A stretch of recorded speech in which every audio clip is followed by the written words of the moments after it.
ታላቁ መምህር አእምሮአችን እንዲያተኩርበት በተቀደሰ የእግዚአብሔር ቃል ውስጥ የቀረቡት ትምህርቶች ምንድናቸው? ማሰላሰልን የሚጠይቅ ከፍ ያለ ነገር ያለው የት ነው? በጣም ደስ የሚሉ ሐሳቦች የት ናቸው? የሰብአዊ ሳይንስ ምርምሮች በትክክለኛነታቸውና ሚስጥራዊነታቸው በምን መልክ ነው ከመጽሐፍ ቅዱስ ሳይንስ ጋር የሚነጻጸሩት? የዚህን ያህል ጥልቅና ልባዊ የሆነ አስተሳሰብ ውስጥ ያለ ዕውቀት ጥንካሬን የሚሻ ማንኛውም ነገር የት ነው ያለው? እንዲናገረን የምንፈቅድለት ከሆነ መጽሐፍ ቅዱስ ማንኛውም ነገር ሊያስተምረን የማይችለውን ነገር ያስተምረናል። ነገር ግን ያሳዝናል፣ ሰዎች ከእግዚአብሔር ቃል ይልቅ በሌሎች ነገሮች ላይ ትኩረት አድርገዋል። መጽሐፍ ቅዱስ የተቀደሱ የእውነት ሐሳቦችን በሙሉ ይዞ በጠረጴዛችን ላይ ተጋድሞ እያለ ዋጋ ቢስ ስነ ጽሑፎችና ልቦለድ ታሪኮች በስስት እየተነበቡ ናቸው። ቅዱስ ቃሉ የሕይወት ደንብ ቢደረግ ኖሮ ያጠራል፣ ከፍ ያደርጋል፣ ይቀድሳልም። ቃሉ ለሰው የተላከ የእግዚአብሔር ድምፅ ነው። እናዳምጠዋለንን? ቃልህ ሲነበብ ብርሃን ይሰጣል፣ ለትሑታንም ማስተዋልን ይሰጣል ተብሎ እንደተጻፈ አእምሮን ለማንቃትና ለማብራት መላእክት ቃሉን በሚመረምሩ ሰዎች አጠገብ ይቆማሉ። የእግዚአብሔር ትእዛዝ ለመጀመሪያዎቹ ደቀ መዛሙርት የዛሬ 1800 ዓመት ገደማ በመጣላቸው ተመሳሳይ ኃይል ለኛም ይመጣልናል። መጽሐፍትን እሹ፣ በእነርሱም የዘላለም ሕይወት እንዳላችሁ ታስባላችሁ፣ እነርሱ ስለ እኔ የሚናገሩ ናቸው አለ ክርስቶስ።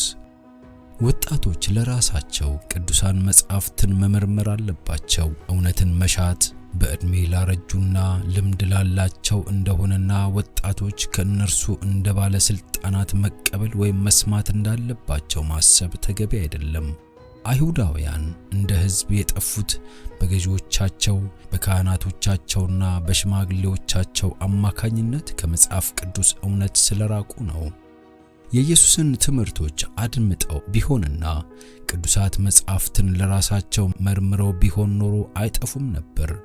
ለማንኛውም አእምሮ ቢሆን ከእግዚአብሔር ቃል ኪዳን ውስጥ አንዱን እንኳን ብልጽግናውያን ታላቅነቱን ሙሉ በሙሉ ማስተዋል የማይቻል ነው። አንድ ሰው ካየው ነገር የአንዲቱን ነጥብ ክብር ሲገነዘብ፣ ሌላኛው ደግሞ በሌላኛው አቅጣጫ ጸጋውን፣ ውበቱን ያስተውላል። በዚህ ሁኔታ ነፍስ በሰማያዊ ብርሃን ይሞላል። ክብሩን ሁሉ አይተን ቢሆን ኖሮ መንፈሳችን ይዝል ነበር። ነገር ግን አሁን ካሉን የበለጡ መገለጦችንና ከእግዚአብሔር የተትረፈረፉ ተስፋዎችን ማግኘት እንችላለን። ለኛ የተዘጋጀውን የበረከት ሙላት ማየት አለመቻላችን ያሳዝነኛል።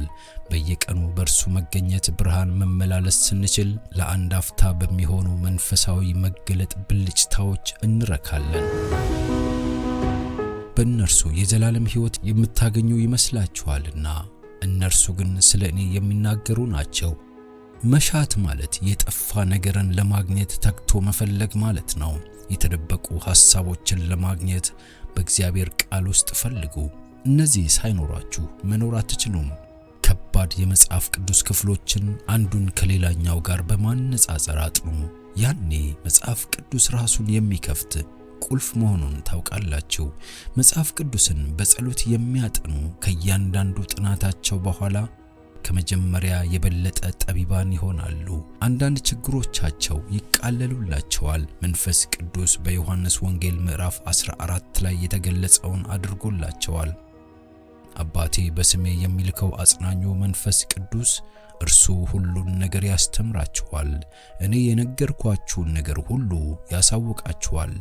ያለ ልባዊ የማይደክም ጥረት ልናገኘው የሚገባውን ጠቀሜታ ያለውን ማንኛውንም ነገር ልናገኝ አንችልም። በንግድ መስመር አንድ ነገር ለማድረግ ፈቃደኝነት ያላቸው ብቻ የተሳካ ውጤት ያገኛሉ። ያለ ልባዊ ጥረት የመንፈሳዊ ነገሮችን ዕውቀት ለማግኘት መጠበቅ አንችልም።